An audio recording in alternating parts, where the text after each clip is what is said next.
Alors nous avions vu hier matin qu'une doctrine est révélée de Dieu quand elle nous est donnée soit par la Sainte Écriture, soit par la tradition, ou les deux, ce qui est le cas le plus fréquent. En soi, l'une n'est pas supérieure à l'autre. Mais en fait, en pratique, la plus importante, c'est la tradition. En effet, tous les apôtres n'ont pas écrit, mais tous ont transmis de vive voix ce qu'ils avaient reçu de notre Seigneur. Et tous ont ainsi fondé des églises qui perdurent encore. Autre remarque, pendant près de 15 siècles, le commun des fidèles n'avait pas de Bible à sa disposition, et même souvent ne savait même pas lire. Et pourtant, il se sauvait. Il se sauvait parce que Dieu se révélait à lui par la parole de son curé, du prédicateur. Il s'est sauvé par la tradition. Nous-mêmes, nous avons commencé à connaître Dieu. Dieu s'est révélé à nous sur les genoux de notre mère. Notre mère était un organe de la tradition. Et le banc du catéchisme, ensuite, c'est la même chose. C'est la tradition, c'est par la tradition que d'abord Dieu s'est révélé à nous. Voilà. Et ce n'est que plus tard qu'on a commencé à lire la Sainte Écriture. Mais c'est venu bien après.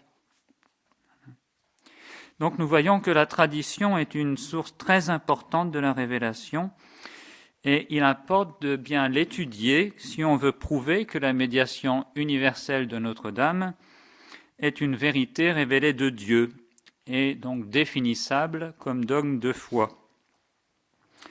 Alors la tradition, c'est tout ce qui s'est transmis depuis les apôtres jusqu'à nous. C'est donc un champ très vaste. Et tout le programme que vous avez là au tableau de cette journée, c'est la tradition.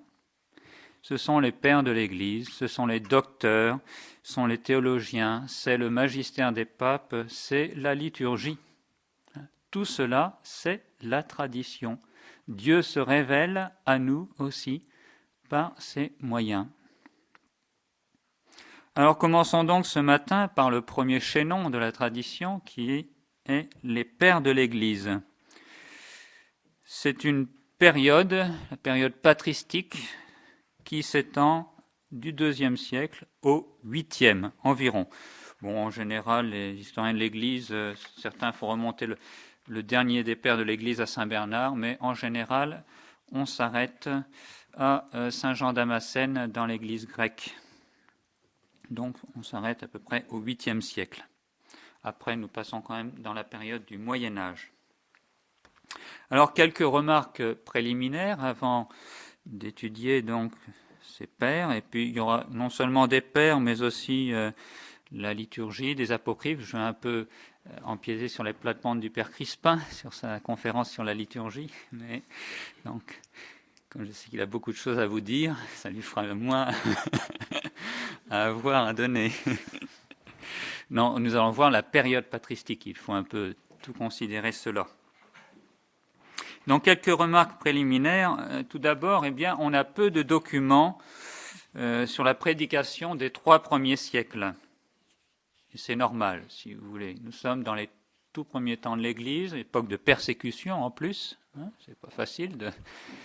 Nous n'avons pas d'imprimerie, il faut recopier les sermons. On a déjà du mal à protéger les fidèles, les catacombes, etc. On ne va pas commencer à recopier des sermons et puis à les diffuser. Ce n'est pas tellement le souci de l'époque. Et quand on considère la collection de la patrologie de Migne, une énorme collection, près de 400 volumes, de la patrologie grecque et latine, les 3 premiers siècles, à peu près une quinzaine des premiers volumes. Voilà. Donc nous avons peu de témoignages en fait sur les tout premiers siècles. Et il ne faut pas nous étonner si nous avons donc peu de témoignages aussi de prédications, de sermons sur la Sainte Vierge. Ça vaut non seulement pour les citations pour la Marie médiatrice, mais aussi sur l'Immaculée et l'Assomption. C'est la même chose. Nous trouvons peu de textes qui soient vraiment des textes forts. pour prouver notre doctrine. Il n'y a pas à s'en troubler, à se dire il y a un chaînon manquant. Non, pas du tout. Les docteurs du IVe siècle n'ont rien inventé. Ils ont transmis ce qui leur était dit avant de vive voix, mais qui n'avait pas été écrit, tout simplement. Et on le verra tout à l'heure avec une citation assez intéressante. La plupart des citations qui vous seront données des pères, ce sont surtout de ce qu'on appelle les pères grecs. Ça ne veut pas dire qu'ils étaient en Grèce, mais c'est par opposition aux pères latins. Donc c'est en fait tout le Palestine, même Alexandrie, l'Égypte, voilà, la Syrie, enfin tout ce qui est le bassin méditerranéen sur le côté est. Nous voyons donc, c'est surtout eux qui vont développer cette doctrine de Marie médiatrice de toute grâce.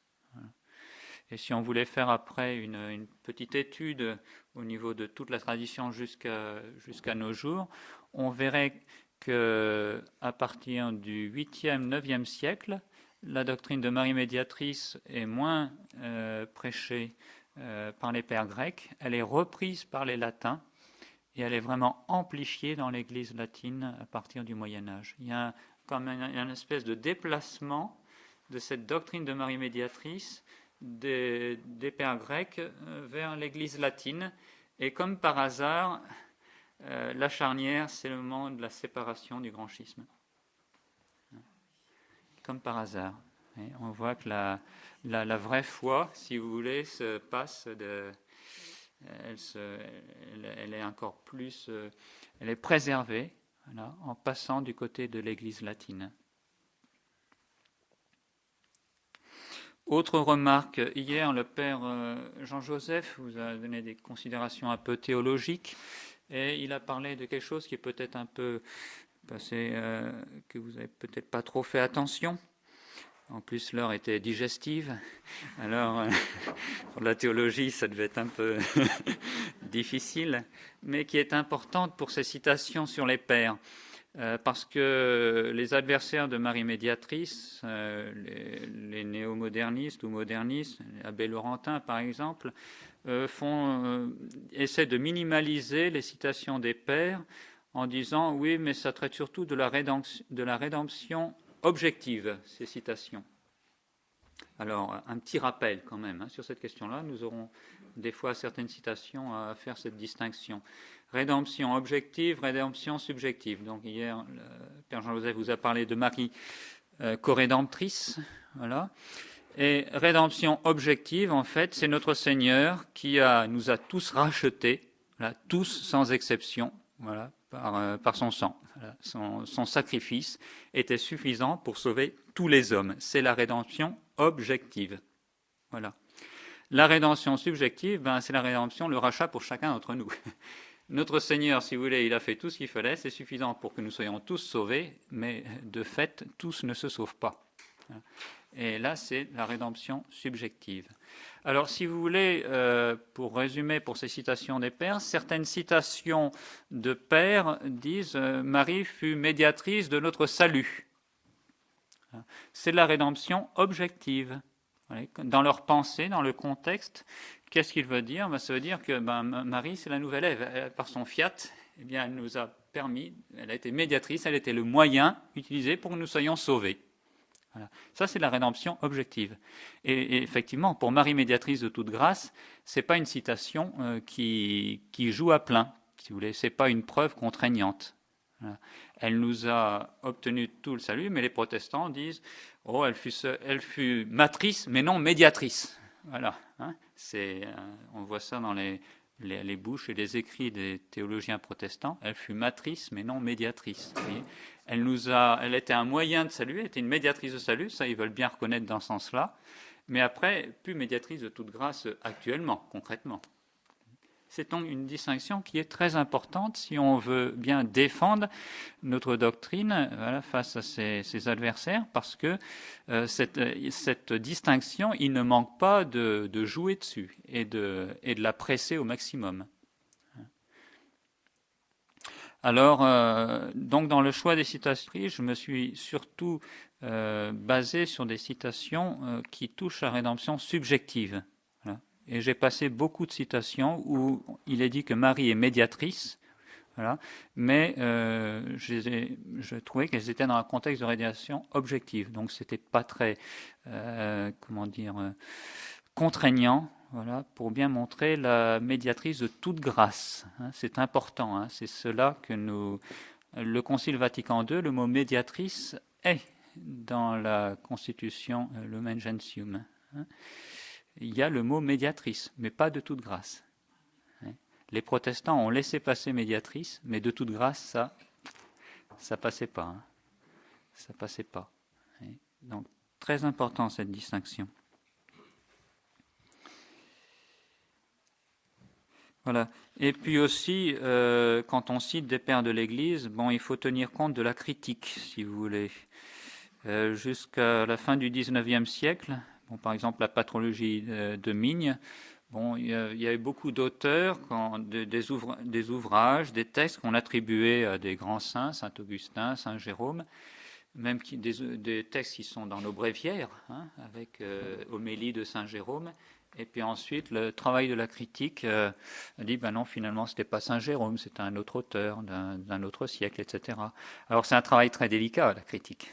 C'est très très délicat de dire, ben non, finalement, c'était pas tel auteur, c'est un autre. C'est une affaire de spécialistes. Je pense qu'il faut en tenir compte aussi. Hein. C'est vrai que ben, les manuscrits, c'est pas comme l'imprimerie. Hein. Il y a certainement eu des erreurs, ensuite des attributions qui ont été faussées. Donc je pense qu'il ne faut pas repousser a priori ce travail de critique, hein, ce serait abusif. Mais il y a aussi une hypercritique. Et à notre époque, quand on n'hésite pas à dire que l'évangile de Saint Jean n'est pas de Saint Jean, attention. Attention, quand vous avez des auteurs qui vous disent maintenant c'est plus qui ont tendance un peu, et surtout si c'est des citations de Marie Médiatrice qui sont très fortes, bon non, c'était un pseudo. Alors, il y a un travail de critique qui n'est pas facile à faire, hein, il faudrait être soi-même spécialiste. Et puis enfin, dernière remarque, comme je vous disais hier, je ne sais pas le grec, et c'est un peu prétentieux pour moi de vous citer des pères grecs, ne sachant pas le grec, mais bon, je me fie au traducteur. Avant de voir cette liste de citations, si vous voulez, de siècle en siècle, je voudrais revenir sur un point que nous avons évoqué hier, qui est très important, c'est la nouvelle Ève. Puisque nous parlons des pères, eh bien, voyons que cette doctrine est vraiment apostolique. C'est ce qu'a dit le père Jean-Joseph, si je me trompe, hier. Certains théologiens considèrent que cette doctrine est vraiment apostolique, remonte au temps des apôtres, voilà, de la nouvelle Ève. Donc nous avons vu, Saint Paul appelle notre Seigneur Jésus-Christ, dans sa première épître aux Corinthiens, le nouvel Adam, et les pères, très rapidement, vont appeler la Très Sainte Vierge la nouvelle Ève. Cette doctrine que le cardinal Newman appelait la plus antique ou la plus ancienne des doctrines de l'Antiquité, enfin vraiment il avait une formule un peu spéciale pour dire que c'était vraiment quelque chose de très ancien et de très commun. On peut dire qu'elle est apostolique non seulement par le fait qu'elle est professée par les pères les plus anciens des premiers siècles, mais aussi par les pères de tout l'ensemble du bassin méditerranéen. Il n'y a pas seulement une ancienneté de cette doctrine, donc qui lui donne une grande valeur, elle est très vénérable, elle est professée par des pères des tout premiers siècles, mais ensuite, si vous voulez, elle est dans tout le bassin méditerranéen. Donc on voit, c'est apostolique. Les apôtres, notre Seigneur les a envoyés aux quatre coins. Et ce n'est pas une doctrine qui est dans une église, l'église des Gaules ou l'église d'Espagne, et puis il n'y a que là qu'on en entend parler, c'est dans tout le bassin méditerranéen. Alors là, ce ne seront pas des citations, j'en garderai une, celle de Saint Irénée, qui est le docteur de notre diocèse. Il n'est pas docteur de l'église, mais c'est le grand-père de l'église. Donc, voyons, faisons un peu ce tour géographique en citant quand même les pères et leur date de décès pour bien voir que c'est une doctrine très ancienne. Donc, pour l'Église de Rome, la première Église, bien sûr, Saint Justin, mort en 163, donc nous parle de la nouvelle Ève, fait cette antithèse, c'est très classique l'antithèse. Alors souvent ils disent, Ève nous a perdus en désobéissant, Marie nous a sauvés par son obéissance, etc. Il y a beaucoup d'antithèses qui sont faites comme ça par ces pères. Pour l'église de Jérusalem, Saint Cyril de Jérusalem, en 386. Pour l'église des Gaules, Saint Irénée, évêque de Lyon, mort en 202. C'est peu de temps après les apôtres. Saint Irénée est disciple de Saint Polycarpe, qui a appris tout ce qu'il fallait savoir de la bouche de Saint Jean. Pour l'église d'Afrique, Tertullien, en 220. Pour la Syrie, Saint Éphrem, mort en 373. Pour l'église de Constantinople, Saint Jean Chrysostome, mort en 407. Dans l'île de Chypre, Saint Épiphane, mort en 403. En Palestine, Saint Jérôme, mort en 420. Puis on pourra en rejeter encore bien d'autres. Saint Hippolyte de Rome, mort en 235. Saint Grégoire de Néo-Césarée, mort en 270. Saint Zénon de Vérone, mort en 371. Saint Athanase, mort en 373. Je vous demande pardon si vous voulez prendre des notes. Il faut acheter une cassette. Saint Ambroise, mort en 397, Saint Augustin, mort en 430, Saint Pierre Chrysologue, mort en 451. On va s'arrêter là parce qu'après c'est le concile d'Éphèse et puis on ne peut plus les compter. Donc là nous avons déjà avant Éphèse pas mal de pères et dont 8 docteurs de l'Église.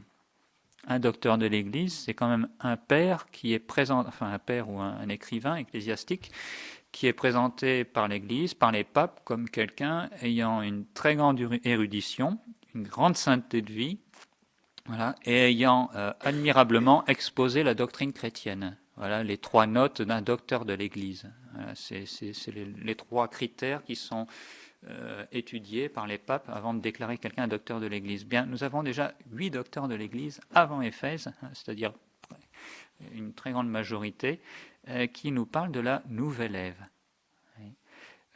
Je pense qu'il était important d'insister là-dessus. Marie médiatrice, la nouvelle Ève, on a vu hier un peu les rapports.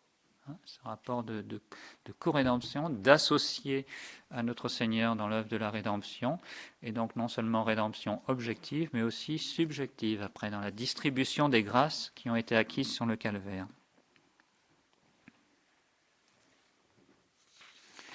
Maintenant, passons donc à cette liste. Là encore, pardon s'il y en a qui veulent absolument tout noter. Il faudra acheter une cassette ou un CDI, par exemple, des CD aussi. Là, vous pourrez recopier tranquillement chez vous. Alors, je vous ai dit qu'il n'y aurait pas seulement des citations de pères, mais des documents de ces siècles. Alors, au IIe siècle, nous avons ce qu'on appelle les oracles sibyllins. Ce sont des apocryphes, judéo-chrétiens, c'est pas vraiment de la pure doctrine, mais c'est intéressant, c'est un témoignage, de ce qu'on croyait à cette époque, même s'il y a malheureusement un tri à faire dans ces doctrines. Mais donc, dans ces apocryphes, on lit un moment que Dieu a donné 7 périodes, ce sont les 7 âges du monde, c'est une doctrine classique, pour la pénitence, par l'entremise, on pourrait traduire le terme presque par la médiation, de la Vierge Sainte aux hommes égarés. Donc on a déjà au IIe siècle ce texte qui nous dit que Dieu a donné les 7 âges du monde, de la pénitence, par la médiation, d'une certaine manière, de la Sainte Vierge. Au IIIe siècle, nous avons Saint Irénée de Lyon. Alors là, une citation donc qui revient à la nouvelle Ève. Comme Ève, ayant un époux, mais étant vierge encore, fut par sa désobéissance pour elle-même et pour tout le genre humain une cause de mort, ainsi Marie, ayant un époux prédestiné, tout en étant vierge, fut par son obéissance pour elle-même et pour tout le genre humain une cause de salut. Donc saint Irénée pose déjà l'antithèse Ève-Marie, et ensuite il dit, elle fut une cause pour tout le genre humain de salut. C'est déjà important. Et dans un autre texte, donc tout ça c'est dans son Adversus Aereses, son livre contre les hérésies, il dit la Vierge Marie devint avocate. Donc nous avons le terme déjà d'avocate qui est de la notion de médiatrice, dans sa médiation ascendante, aussi dans son intercession au ciel pour nous. Le terme d'avocate apparaît déjà sous la plume de saint Irénée de Lyon.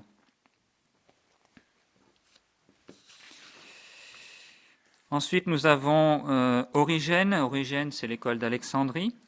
Bon, ce n'est pas un saint, mais disons que parce qu'il a eu des doctrines des fois qui étaient pas très orthodoxes, bon, sur quelques points, mais l'essentiel quand même de son enseignement est très intéressant. C'est l'école d'Alexandrie qui est plutôt spirituelle, allégoriste. Il nous dit, par exemple, le sens de l'évangile de Saint Jean, nul ne peut le comprendre s'il n'a pas reposé sur la poitrine de Jésus et s'il n'a reçu de Jésus Marie pour mère. Nous avons là déjà un premier linéament de la doctrine de la maternité spirituelle de la Très Sainte Vierge. Nous avons vu ici hier, voilà, la place dans la médiation que tient compte la maternité spirituelle. Le Père Jean-Joseph nous en a suffisamment parlé. Ensuite, un texte très intéressant. Les auteurs disent que c'est sans doute la prière mariale la plus ancienne que nous ayons. C'est le Suptuum qui était chanté hier. Eh bien, un papyrus, le papyrus Ryland 470, a été découvert en Basse-Égypte, c'était dans les années 30 si je me trompe, donc par des explorateurs anglais. Et ce papyrus écrit en grec, sur un tesson qui est vraiment un témoignage que les spécialistes, c'est curieux, c'est un peu comme le Saint-Cyr de Turin, c'est les catholiques qui sont encore les plus critiques, mais des spécialistes des papyrus font remonter cela au IIIe siècle. Alors les catholiques qui citent cela souvent disent peut-être du IIIe, mais certainement plus du IVe. Bon, enfin, mettons IIIe, IVe siècle. Voici ce qui est écrit sur ce papyrus, donc c'est quasiment notre Suptuum. Sous l'égide de votre miséricorde, nous nous réfugions, ô Mère de Dieu. Ne méprisez pas nos prières dans le besoin, mais délivrez-nous du danger, vous, la seule pure, la seule bénie. Et on a une photo qui est disponible de ce papyrus en grec. Voilà, c'est le Suptuum, à quelques mots près. Et un autre papyrus, à peu près de la même époque, le papyrus de Derbalizet, toujours de Basse-Égypte, donne une autre prière à peu près semblable, où là on voit le « délivrez-nous de tous les maux », periculis contis en latin. Donc nous voyons, c'est très intéressant, ce Suptuum Praesidium, c'est une prière certainement, enfin il y a des articles qui ont été faits là-dessus, certainement la prière mariale la plus ancienne que nous ayons. IIIe, bon, mettons IVe siècle, bénéfice du doute. Et donc, dans cette prière, nous avons vraiment ce qu'il faut pour déjà avoir les bases de la médiation. Sous votre protection,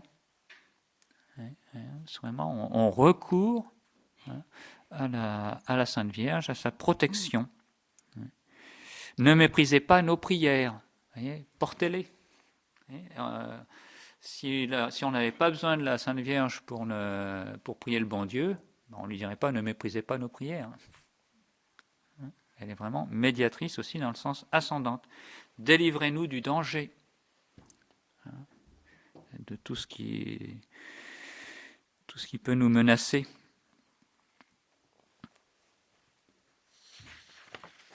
Ensuite, un apocryphe, l'évangile de Barthélemy, lui aussi, qui est d'origine d'Égypte, fin IIIe siècle, qui appelle la Sainte Vierge, vous serez le salut du monde. Voilà. Donc là, il y a peut-être une notion de rédemption objective qui est derrière ça. Le contexte n'est pas très clair. Alors ensuite, un auteur que j'aime beaucoup, mais sur laquelle la critique s'acharne, c'est saint Éphrem d'Édesse, docteur de l'Église, un diacre syrien. Donc nous sommes en Syrie, pas très loin de la Palestine, la patrie de notre Seigneur Jésus-Christ.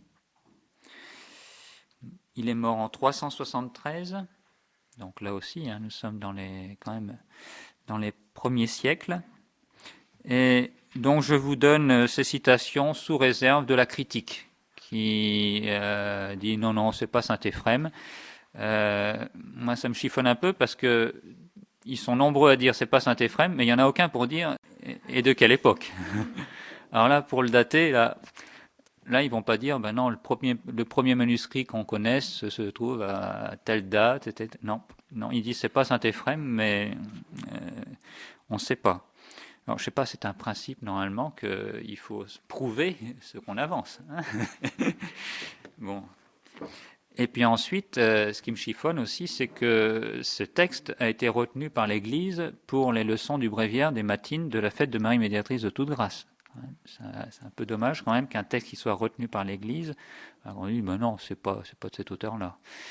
Bon, ça ne veut pas dire. Hein, des fois, l'Église, effectivement, il y a certaines leçons du bréviaire qui ont été attribuées, par exemple, Saint Jean Chrysostome, qui n'était pas tout à fait de lui. Mais bon, c'est donc pas un argument, si vous voulez, qui soit contraignant là aussi. Mais quand même, je dis, avant de mettre en cause Saint-Éphrem, bon, ben, il faudrait quand même bien étudier la question. Donc, je vous donne, au bénéfice du doute, voilà, de Saint-Éphrem. Alors là, je suis obligé de prendre les meilleures citations parce que si l'Église a choisi ces textes, c'est qu'il y en a beaucoup hein, et que ça revient. Vraiment, ces prières sont très très intéressantes pour la doctrine de Marie médiatrice de toute grâce. Donc voici les passages les plus forts. Je vous supplie donc, avec un cœur contrit, ô tout immaculé et médiatrice du monde, après Dieu, j'en appelle à votre salutaire assistance dans mes besoins et j'invoque votre patronage très sûr et très puissant. Là, c'est dans sa deuxième prière. Dans son sermon sur la Sainte Mère de Dieu. Je vous salue, vous la meilleure, Optima. Je ne connais pas le syrien, encore moins que le grec. Je vous salue, vous la meilleure médiatrice entre Dieu et les hommes. Je vous salue, vous la très efficace conciliatrix pour tout l'univers. Après le médiateur, la médiatrice du monde entier. Et on en parlait hier, hein, la médiatrice subordonnée. Elle est subordonnée, c'est sûr. Hein. Avocate propice des pécheurs. Et j'en passe. Il y aura encore d'autres citations on pourrait lire simplement toute la leçon qui est retenue par l'Église aux leçons du bréviaire pour les matines. Voilà, c'est une leçon qui est très riche, qui nous montre vraiment la foi à cette époque, au moins dans cette région de chrétienté, voilà, proche de la Terre Sainte, voilà, en la médiation de la Très Sainte Vierge. Ensuite, un autre auteur que j'aime beaucoup, je vous avais annoncé tout à l'heure un petit peu, Saint Grégoire de Nazianze, évêque et docteur de l'Église, lui aussi, c'est quelqu'un qui a encore plus d'autorité. Donc c'est dans cette citation, vous pouvez la trouver dans un livre qui a été publié par les Sources chrétiennes, qui, elles, ne sont pas susceptibles de manque de critique, dans le livre sur la Passion du Christ. Je mets en vous ma confiance, je vous adresse à mon tour mes prières, et je vous offre, ô maîtresse, une couronne tressée avec les fleurs d'une prairie sans tache, en échange des grâces dont vous m'avez comblé. Voilà, donc déjà, il parle des grâces qui ont été comblées par la Sainte Vierge.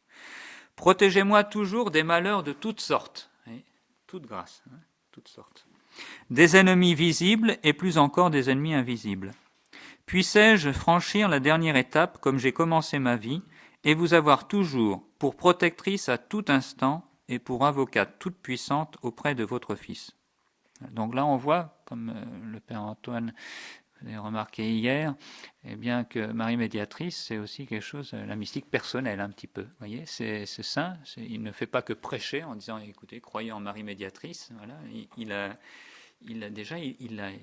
la considère lui-même comme médiatrice pour lui tout seul, je peux dire d'une certaine manière. Protégez-moi, préservez-moi du feu et des ténèbres. Que la foi et la grâce qui est en vous me servent de justification. Et alors, ce dernier membre de phrase qu'il faudrait, là vous pouvez le noter si vous voulez. Grégoire de Nazianze, évêque, docteur de l'Église, mort en 390. Car on sait, tout le monde sait, à son époque, en 350, mettons, il est mort 40 ans après, car on sait que la grâce de Dieu nous vient de médiation. Voilà, pour cet évêque, voilà, tout le monde sait à son époque que la grâce vient par la médiation. Bon, le terme médiation n'est pas peut-être dans le grec le terme qui convient, je crois, métissesse, là, on parlait hier, là. Mais ça tourne, ça peut. Les sources chrétiennes traduisent par intermédiaire. Voilà.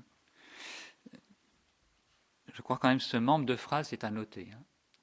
Encore une fois, la moitié du IVe siècle, un évêque dit on sait, c'est commun, c'est courant chez nous, je vous apprends rien, voilà, la grâce vient par l'intermédiaire de la Vierge. Ça, c'est pas de la rédemption objective. Hein. Je suis désolé pour nos critiques et minimalistes, c'est tout à fait clair. Hein. Et ce docteur de l'Église ne dit pas c'est mon opinion personnelle, il dit on sait, c'est courant chez nous, c'est la doctrine. Alors ça, vous pouvez la noter, cette citation-là. Hein. IVe siècle, voici ce que dit un évêque et docteur de l'Église.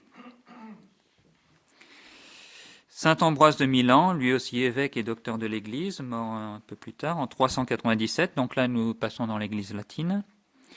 Vous remarquerez que jusqu'à présent, c'était surtout des Grecs qu'on a cités.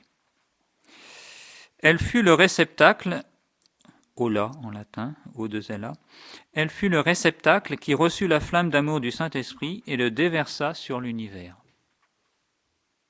Donc on voit aussi cet aspect, la grâce du Saint-Esprit.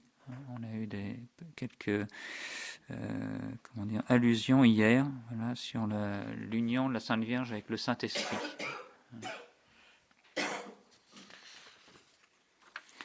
Cyrolinas le Syrien, fin du IVe siècle. Voilà. Il dit que la Sainte Vierge est devant le tribunal de Dieu et qu'elle intercède comme une mère toute de miséricorde.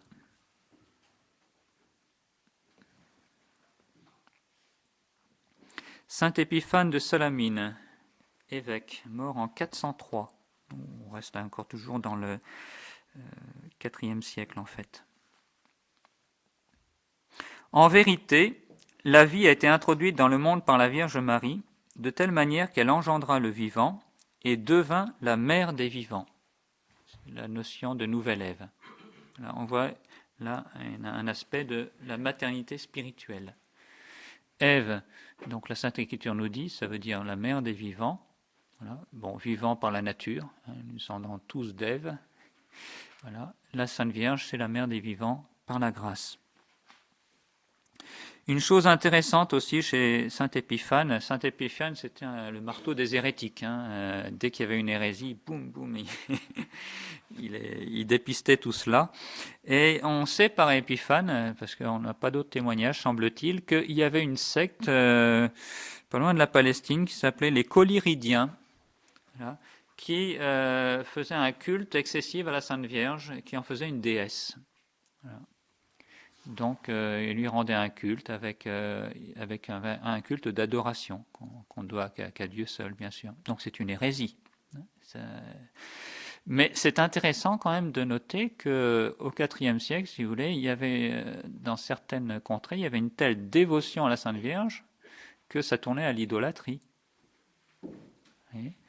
Donc, si vous voulez, pour ces hérétiques, c'est sûr que Marie était médiatrice de toute grâce.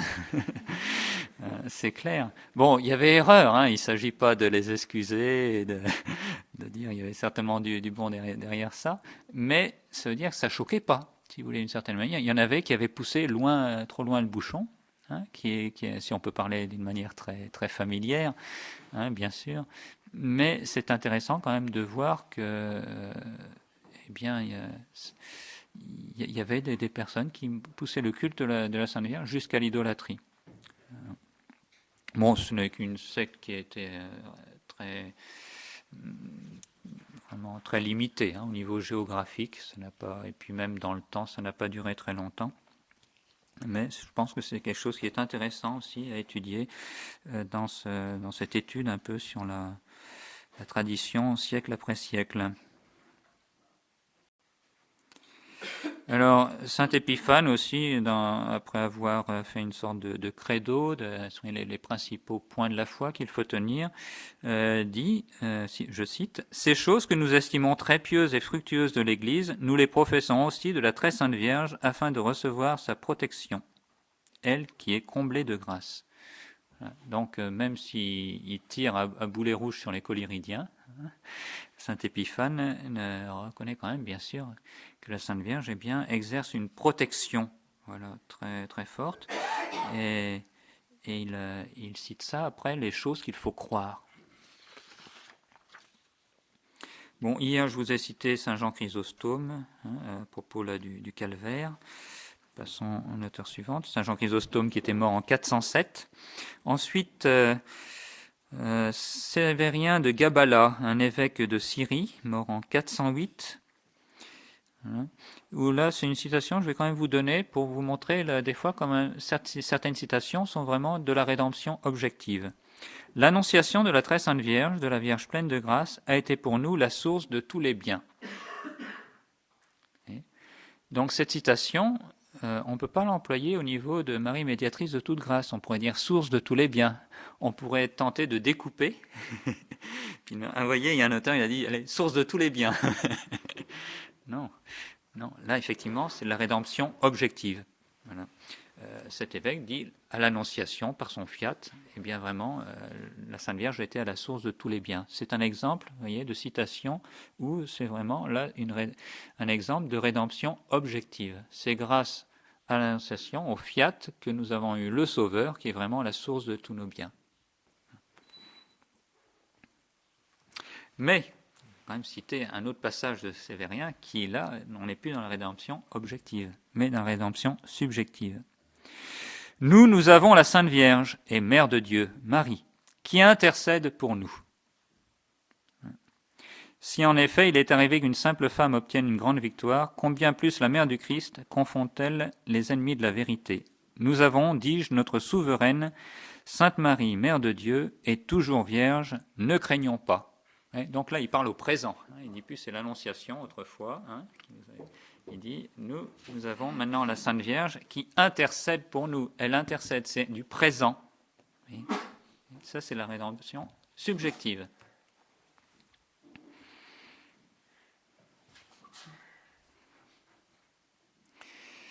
Ensuite, Balaï, qui est un poète syrien, c'est pas un père, il est mort en 430.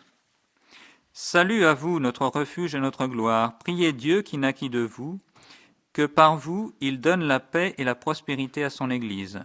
Puisse-t-il, par la puissance de votre prière, ô Mère du Très-Haut, pacifier entièrement la terre et ses habitants. Là aussi, donc, on voit que ce poète syrien, montre la puissance de la prière de la Très Sainte Vierge.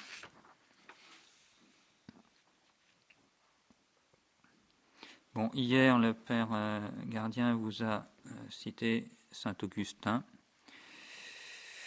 Je ne reprendrai pas cette citation qui est très connue avec le corps mystique. Simplement, je précise avec un petit membre de phrase de son sermon 213. Si l'Église enfante les membres du Christ, Marie lui est très semblable, similima. Donc là, on voit le parallèle qui serait très intéressant à étudier aussi dans le cas de la médiation. On en a parlé aussi un peu hier au sujet d'Apocalypse 12, au sujet de le parallèle Église-Marie. Certainement, il y aurait des études, il y a des articles qui ont été faits sur ce sujet, qui sont très intéressants entre Marie et l'Église. Donc là, saint Augustin nous dit que l'Église enfante les membres du Christ, elle est l'épouse de notre Seigneur Jésus-Christ, et Marie lui est très semblable. L'Église est médiatrice aussi, médiatrice de toutes les grâces, c'est l'épouse du corps de notre Seigneur Jésus-Christ. C'est pour ça que cet aspect Marie-Église mériterait d'être, mais là il faudrait vraiment des théologiens qui puissent bien encore approfondir ce rapport entre Marie et l'Église. Saint Cyril d'Alexandrie, évêque, docteur de l'Église, mort en 444. C'est une homélie qu'il avait prononcée donc à la fin du concile d'Éphèse. Nous vous saluons, Marie, Mère de Dieu, vous par qui la Sainte Trinité est glorifiée et adorée, par qui la est vénérée par toute la terre, par qui le genre humain arrive à la connaissance de la vérité, par qui les saints fidèles sont arrivés au saint baptême, et par qui dans tout l'univers ont été fondées les églises. Alors tout ça, des auteurs critiques disent ça c'est la rédemption objective. En nous donnant le Sauveur, eh bien voilà, le genre humain est arrivé à la connaissance de la vérité, les saints fidèles ont connu le baptême, etc. Mais il y a une petite phrase qui suit quand même. Avec votre aide, les nations viennent à la pénitence. Ça, c'est la rédemption subjective, ça. Avec votre aide, c'est du présent, ça. Et nous savons que si nous ne faisons pas pénitence, nous ne pourrons pas être sauvés. Notre Seigneur nous le dit. Donc nous voyons bien là qu'il y a un aspect concédant aussi de rédemption objective. Vous voyez, vraiment par Marie, nous avons eu le Sauveur. Elle a enfanté le Sauveur. Mais aussi cette co-rédemption se continue avec lui. Saint Théodote d'Ancyre, qui fut père du concile d'Éphèse, lui aussi. La providence divine nous a donné Marie, vierge digne du Créateur, dispensatrice des biens.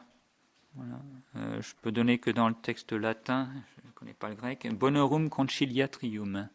La dispensatrice des biens, on pourrait dire médiatrice des biens aussi. Conciliatrium, concilier. Il y a un aspect de médiation derrière cela. À la place de la Vierge Ève, médiatrice de mort, une Vierge a été remplie de grâce pour être chargée d'un ministère de vie. Toujours cet aspect Ève-Marie qui revient dans la bouche des pères. Saint Proclus, évêque de Constantinople, mort en 446. Nous sommes au début du 5e siècle donc. Elle est l'unique pont de Dieu vers les hommes. On a vu hier, notre Seigneur Jésus-Christ est l'unique médiateur, le pontife, le pont qui a deux piles, une dans l'humanité, une dans la divinité. C'est vraiment l'unique pont. Mais cela ne supprime pas, n'exclut pas une médiation donc secondaire, subordonnée. Et nous voyons des pères dès le 5e siècle qui disent de la Sainte Vierge qu'elle est l'unique pont. On pourrait presque dire, à la place de notre Seigneur Jésus-Christ, non, c'est pas leur pensée, voyez, mais cela montre bien que l'unique pont de Dieu, d'ailleurs, je pense qu'il faut le prendre dans le sens de Dieu en tant que notre Seigneur Jésus-Christ. Je pense que c'est comme ça qu'il faut comprendre cette citation. Voilà. De même que notre Seigneur est notre médiateur, hier on en a bien parlé, je pense, le Père Jean-Joseph a bien insisté là-dessus. Notre Seigneur est notre médiateur entre Dieu et les hommes, Dieu le Père et les hommes, et la Sainte Vierge est la médiatrice entre nous et son Fils. Saint Pierre Chrysologue, évêque et docteur de l'Église, mort en 451, dans son sermon 140 sur l'Annonciation. Donc là, nous passons chez les pères latins, Saint Pierre Chrysologue, en Italie. Et comme prix de son hospitalité, comme récompense méritée par ses entrailles, elle demande et obtient la paix pour la terre, la gloire pour les cieux, le salut pour les perdus, la vie pour les morts, un lien de parenté entre le ciel et la terre, l'union de Dieu avec notre chair. Vous avez trouvé la grâce et vraiment en plénitude, cette grâce qui sera versée en pluie abondante sur et dans toute créature. Bon là, le contexte pourrait peut-être rédemption objective, subjective, c'est pas très clair, mais en tout cas, nous voyons bien cet aspect de médiation qui est là. Antipater, qui fut évêque de Bostra en Syrie, mort en 458, salut à vous, qui intercédez librement comme médiatrice pour le genre humain tout entier. Ça, c'est la rédemption subjective. Qui intercédait, c'est du présent. Comme médiatrice et pour le genre humain tout entier. C'est médiation universelle. Ça, c'est une citation qu'on peut aussi noter. Un très bon exemple, c'est un évêque, donc c'est l'Église enseignante. Voilà. Marie médiatrice universelle. Voilà. Et ça, c'est une citation non contestée par la critique. Dans son homélie sur Saint Jean-Baptiste. Saint Basile de Séleucie, évêque syrien, mort en 459. « Je vous salue, pleine de grâce, vous qui avez été constituée médiatrice entre Dieu et les hommes. » Puis dans un autre sermon, « Ô Vierge très sainte, celui qui a dit de vous tout ce qu'il y a de vénérable et de glorieux n'a pas péché contre la vérité, mais il est resté inférieur à votre dignité. Regardez-nous du haut du ciel, soyez-nous propices. Maintenant, conduisez-nous dans la paix, et après nous avoir amenés sans honte jusqu'au jour du jugement, faites-nous participer au repos de ceux qui siègent à la droite de votre Fils. » Donc là, on voit cet aspect aussi. Là, la première citation, médiatrice entre Dieu et les hommes. Voilà, il pourrait y avoir de la rédemption objective. Et la deuxième citation, c'est que de la médiation subjective. C'est vraiment le « conduisez-nous ». Il y a un aspect de salut personnel.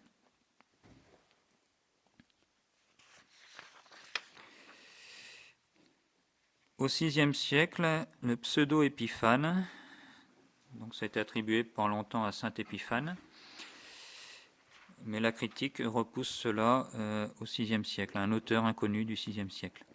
Elle se tient comme médiatrice entre le ciel et la terre, ayant réalisé leur union. Donc ça, rédemption objective. Elle a réalisé l'union du ciel et de la terre à l'Annonciation. Mais après, nouvelle citation, rédemption subjective. C'est très intéressant, vous voyez, de voir que cette pensée, dans la pensée des pères, c'est pas seulement la matrice. C'est pas, fait formidable, vous nous avez donné le sauveur, on applaudit, et puis maintenant, c'est terminé. C'est formidable, c'est grâce à vous qu'on a le sauveur, et puis c'est encore maintenant grâce à vous qu'on a la grâce. Il faut insister sur cet aspect qui est présent vraiment chez les pères de l'Église de rédemption objective, subjective. Les deux vont ensemble. Il ne faut surtout pas exclure l'une ou l'autre. Par vous, la paix céleste nous a été donnée. Grâce à vous, les hommes reçoivent le nom d'amis, serviteurs et fils de Dieu. Bon, j'aurais pu citer l'hymne acatiste aussi, mais je vais laisser quand même au père Crispin. La liturgie byzantine. Le pseudo-Origène, un auteur latin du VIe siècle, nous la présente aussi comme médiatrice de la vie. Le pseudo-Ruffin, qui fut un compilateur de saint Augustin, toujours VIe siècle, nous dit « Puisque la divinité s'est déversée tout entière en Marie, ainsi la pluie est descendue sur la toison. » Bon, là, c'est une allusion dans l'Ancien Testament, Gédéon, à l'époque des juges. « Et puisqu'elle irrigua ainsi l'Église par la distribution des grâces, ce fut comme des eaux qui tombent goutte à goutte sur la terre. » Théotechnos de Livias, un évêque palestinien, mort en 550 environ. On n'est pas sûr sur la date de sa mort. Elle est la mère de tous, donc la maternité spirituelle. Et là, une citation intéressante de rédemption subjective. Elle est partie pour le ciel comme médiatrice de tous. Ça doit être c'est un sermon sur l'Assomption. Donc il prêche sur l'Assomption de la Très Sainte Vierge, puis il dit maintenant elle est partie au ciel pour être médiatrice de tous. Médiation universelle. Et parce qu'elle a de l'assurance auprès de Dieu, elle nous distribue les grâces spirituelles. Pendant qu'elle était sur la terre, elle veillait sur tous. Elle était comme une providence universelle pour tous ses sujets.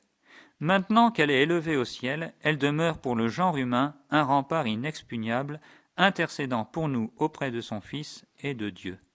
Voilà, encore un évêque de Palestine, voilà ce qui prêche au VIe siècle au sujet de l'Assomption. La Sainte Vierge, c'est pas seulement la mère de Jésus, et puis maintenant elle est montée au ciel, elle est pot de fleurs, entre guillemets. Non, c'est pas ça. J'essaie d'utiliser des formules un peu choc parce que c'est la pensée de nos néo-modernistes et surtout des protestants. Parce que vous savez que la théologie protestante refuse l'intercession des saints. Si vous voulez, les saints au ciel, pour eux, c'est des pots de fleurs. C'est tout. sont agréables au bon Dieu, et puis c'est tout. C'est des pots de fleurs, ils font la louange. Non, non, c'est pas la communion des saints, c'est un dogme catholique. Et la Sainte Vierge en est vraiment le sommet, le paradigme. Alors, un auteur aussi que j'apprécie beaucoup personnellement, c'est Saint Mèse. Saint Romanos le Mélode a écrit beaucoup d'hymnes liturgiques. Je ne sais pas si le Père Crispin avait prévu quelque chose de spécial pour lui. Mort en 560. Donc là aussi, c'est tiré des sources chrétiennes. Alors la critique n'a pas de prise sur ces citations, ou l'hypercritique. Je suis la reine du monde. Puisque j'ai porté la puissance dans mon ventre, je suis puissante sur l'univers. Aux miséricordieux convient une mère miséricordieuse. Aussi, leur dit-elle, je vais me faire votre avocate auprès de mon fils. Après, il emploie le terme de médiatrice. Recevez-moi comme votre médiatrice auprès de celui qui est né de moi. Donc là, il fait parler la Sainte Vierge. Ça revient à ce que la citation hier de Sainte Véronique Giuliani. Demande, c'est la médiatrice. Voilà, il dit la même chose. Voilà. Prenez-moi comme médiatrice auprès de celui qui est né de moi. Et là, après, il fait parler notre Seigneur. Ma mère, c'est pour vous et par vous que je les sauve, les hommes. Alors, et après, il fait parler la Sainte Vierge. Je ne suis pas seulement votre génitrice, ô Fils très clément, et vous n'êtes pas le seul à qui je donne mon lait. Là, c'est la maternité spirituelle. Vous qui cependant êtes le seul à en avoir rempli mes seins, mais étant la mère de tous, pour tous je vous supplie humblement. Vous m'avez constitué de toute ma race et la bouche et les délices. Le monde entier qui vous appartient m'a pour très forte protectrice et fait de moi son mur et son secours. Son mur, son rempart. Les anciens exilés du paradis terrestre ont les yeux fixés sur moi. Alors là, on pourrait voir un aspect qui sera traité sur les objections, sur les grâces de l'Ancien Testament. Est-ce qu'elle est médiatrice aussi de ces grâces ? Oh, accordez-leur de ressentir avec assurance que c'est de moi que vous avez germé, vous, l'enfant nouveau-né, le Dieu d'avant les siècles. Bon, puis il y a encore d'autres citations qu'on pourrait faire, mais notons donc Romanos le Mélode a une très forte influence sur la spiritualité byzantine. Beaucoup de textes de la liturgie byzantine sont attribués à saint Romanos le Mélode. La liturgie byzantine emploie une prière presque quotidienne à la Sainte Vierge où il y a le mot médiatrice qui apparaît.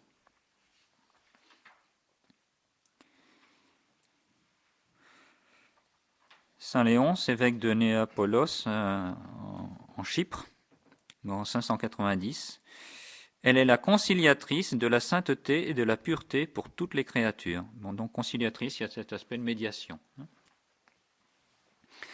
Saint Anastase Ier, qui fut patriarche d'Antioche, mort en 599, nous sommes donc fin du VIe siècle, l'appelle l'échelle dressée vers le ciel. Et là aussi, il y a un aspect de médiation, l'échelle. C'est une figure qu'on revoit assez facilement dans les prédications des pères de l'Église à propos de l'échelle de Jacob. L'union est la réunion des hommes à Dieu.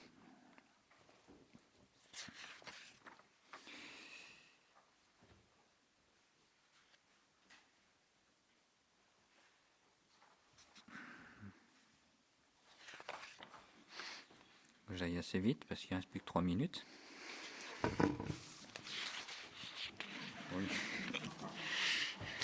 C'est dommage parce que c'est à la fin que les citations sont les meilleures. Bon. Alors là, une citation, bon, c'était un orational wisigoth. Bon, on va laisser ça, peut-être que ça, vous allez le voir en liturgie. Saint Jean Ier, archevêque de Thessalonique. Elle est la mère de tous ceux qui se sauvent. Saint Modeste, évêque de Jérusalem, mort en 633. Les dons célestes sont donnés par elle au genre humain. Saint Ildefonse, archevêque de Tolède. Dans une prière à la Sainte Vierge, il demande par sa médiation la grâce du Saint-Esprit. Saint Léos de Néapolis, évêque de Chypre, mort en 670, l'appelle la fontaine distribuant les eaux éternelles à tous, la médiatrice vraiment bonne pour tous les pécheurs.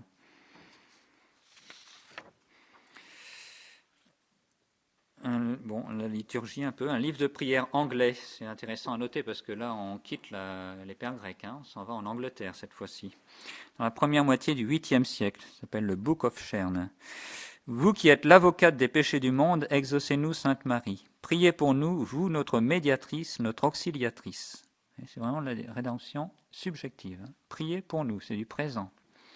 Nous sommes pleins de confiance en vous, car tout ce que vous voulez, vous pouvez l'obtenir de votre Fils, notre Seigneur Jésus-Christ.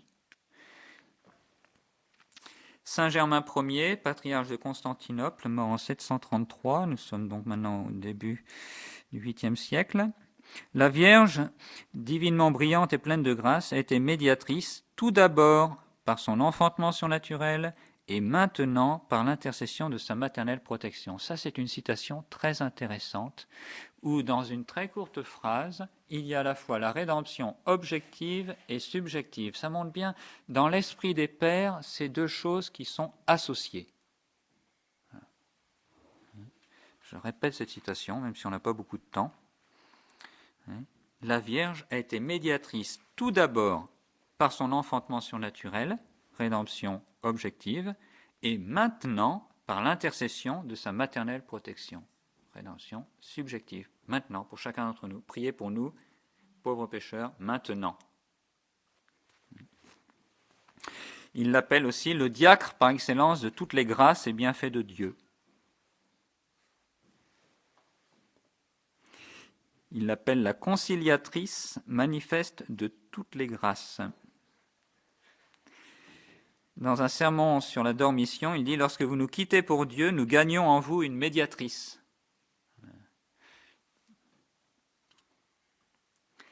Nous aussi, nous avons eu tous l'assurance de la vie éternelle et nous vous possédons, vous qui vous en êtes allés vers Dieu comme médiatrice.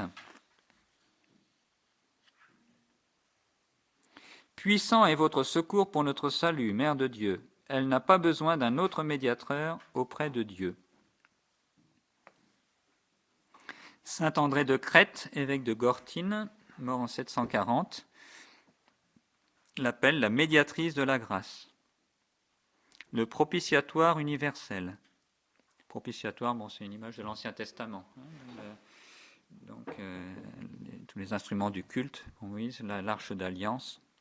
Le propitiatoire, c'est donc pour pardon des péchés. C'est par elle, enfin, que tout bien sera accordé aux chrétiens et que leur viendra la ressemblance avec Dieu. Tout bien, toute grâce nous vient par elle. Lorsque vous nous quittez pour aller à Dieu, nous gagnons une médiatrice, messitis en grec. De tous les pécheurs, vous êtes vraiment bonne médiation. Comme on dit un peu dans la région, vous êtes une vraie bonne médiatrice. Et enfin, pour terminer, avec le dernier des pères de l'Église grecque, Saint Jean Damascène, docteur de l'Église, mort en 749, il dit « Elle fait office de médiatrice. Source de la vraie lumière, trésor inépuisable de la vie, fontaine jaillissante de toute bénédiction, vous nous apportez tous les biens et vous verserez perpétuellement sur le monde les purs, immortels et toujours inépuisables rayons de la lumière et de la vie, les fleuves de la grâce. » Il appelle encore la médiatrice qui réunit ceux qui se sont séparés. Il l'appelle un canal très abondant. Alors quand il y en a qui disent que Marie médiatrice, ça date de Saint Bernard avec son sermon sur l'aqueduc, à noter que Saint Bernard, une fois, a fait un sermon et puis il s'est laissé à dire une opinion personnelle. Il a fait, après 8 jours de pénitence, il a fait une rétractation au sermon suivant en disant « Écoutez, dimanche dernier, je vous ai dit ça, mais je l'ai lu chez aucun père. » Et pendant une semaine, il a fait pénitence d'avoir prêché quelque chose qu'il n'avait pas lu chez les pères avant. Alors qu'on ne dise pas que Saint Bernard invente des choses. C'est dans la vie de Saint Bernard, ça. Donc, quand il dit l'aqueduc, il a lu ça, c'est Saint Jean Damascène, et puis d'autres sans doute. Donc, d'elle découlent en effet, comme d'un canal très abondant, les flots des grâces célestes. Le pécheur que je suis n'a que vous comme espérance de son bonheur, comme protectrice de sa vie, comme médiatrice auprès de son Fils, comme gage certain de son salut. Il reprend aussi la figure de l'échelle. Comme cette échelle que vit Jacob réunissant le ciel et la terre, ainsi vous aussi, vous assumez la fonction de médiatrice, vous réunissez ceux qui étaient séparés. Voilà, et bien terminons là-dessus, en espérant que cette abondance de citations là, était à peu près digeste. Retenons quand même, en conclusion, pour essayer de bien retenir tout ça, puisque vous n'avez pas dû pouvoir prendre beaucoup de notes, voilà, c'est que je pense que quand même les pères nous parlent de Marie médiatrice. Je pense que ce n'est pas une doctrine inconnue qui date du Moyen-Âge, voilà, d'un Saint Bernard ou d'un Saint Bernardin de Sienne, ou d'un Saint Alphonse de Ligorie. Ces docteurs plus récents ont repris ce qu'ils avaient lu chez leurs anciens. C'est de la tradition. Tradidi quodet accepi. Je vous ai transmis ce que j'ai moi-même reçu. Alors ils l'ont transmis, bien sûr, ils ne sont pas recopiés les uns les autres à la lettre. Voilà, et chacun y a mis un peu de son style, de son génie, et puis aussi de son érudition, ayant lu peut-être des choses que d'autres n'avaient pas lues. Mais c'est comme ça, si vous voulez, qu'il y a eu un développement homogène d'une vérité, d'un dogme, c'est pas encore un dogme de foi, mais disons d'une vérité. Il y a eu un développement homogène, si vous voulez. Il est sûr que ce que dit Saint Jean Damascène, là, ce dernier père de l'Église, il y a des phrases quand même qui sont très, très fortes, très importantes. On ne les voit pas au IIe siècle, c'est sûr. Mais c'est un développement homogène, si vous voulez. C'est quelque chose qui s'est fait d'une manière continue et tout à fait normale. C'est pas quelque chose qui est arrivé tout d'un coup, comme ça, de génération spontanée, on ne sait d'où. C'est un développement qui s'est vraiment assuré, affermi, et qui relève de cette parole de notre Seigneur Jésus-Christ à ses apôtres. Je ne vous ai pas tout dit, vous n'êtes pas encore capable de tout prendre, mais le Saint-Esprit vous enseignera par la suite vous-même. C'est le Saint-Esprit qui, par ces saints, la plupart que je vous ai cités, sont des saints. Donc ce sont des personnes vraiment qui sont plus particulièrement encore habitées par le Saint-Esprit et donc qui peuvent parler des choses de Dieu d'une manière encore plus sûre et plus vraie. Alors demandons bien cette grâce à la très sainte Vierge, voilà, d'être encore plus convaincus, voilà, de cette médiation. Voilà, c'est une doctrine qui est vraiment tout à fait traditionnelle et qu'il faut vraiment défendre à notre époque. Défendre, parce que ça, les mariologues, enfin pas tous, c'est question disputée actuellement, mais beaucoup sont vraiment acharnés contre ça. Acharnés, et ils sont pour minimaliser cette doctrine. Voilà. Et pourquoi? Par œcuménisme. Par œcuménisme. Il n'y a pas d'autre raison.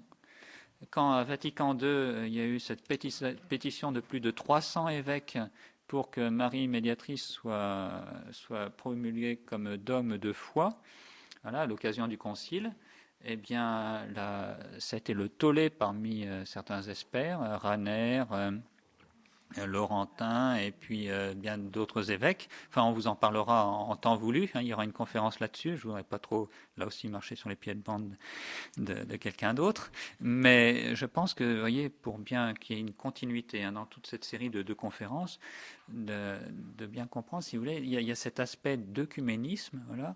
La réaction, ça a été si jamais on définit ce dogme de foi, les protestants s'en vont. Ils quittent le concile en claquant la porte. Et l'œcuménisme tombe par terre. Donc on a sacrifié la Sainte Vierge, la tradition catholique et en fin de compte le salut de nos âmes. Quand la Sainte Vierge à Fatima dit Dieu veut sauver le monde par la dévotion à mon cœur immaculé, c'est de la médiation, ça. On est au cœur de la médiation. Et refuser cette volonté de Dieu, Dieu le veut ainsi. Il aurait pu vouloir autrement. On en a parlé hier, mais il l'a voulu ainsi. Donc, on le prend comme c'est. Voilà. Et ça n'a pas été la plus petite erreur à l'occasion du Concile Vatican II. C'est un point qui est certainement très important. Le bon Dieu, quand on touche à sa mère, oui. Alors, il nous faut donc être bien convaincus, c'est une doctrine vraiment traditionnelle, qui nous vient vraiment des premiers siècles et qu'on n'a pas le droit de brader. On n'a pas le droit, voilà, sous aucun prétexte.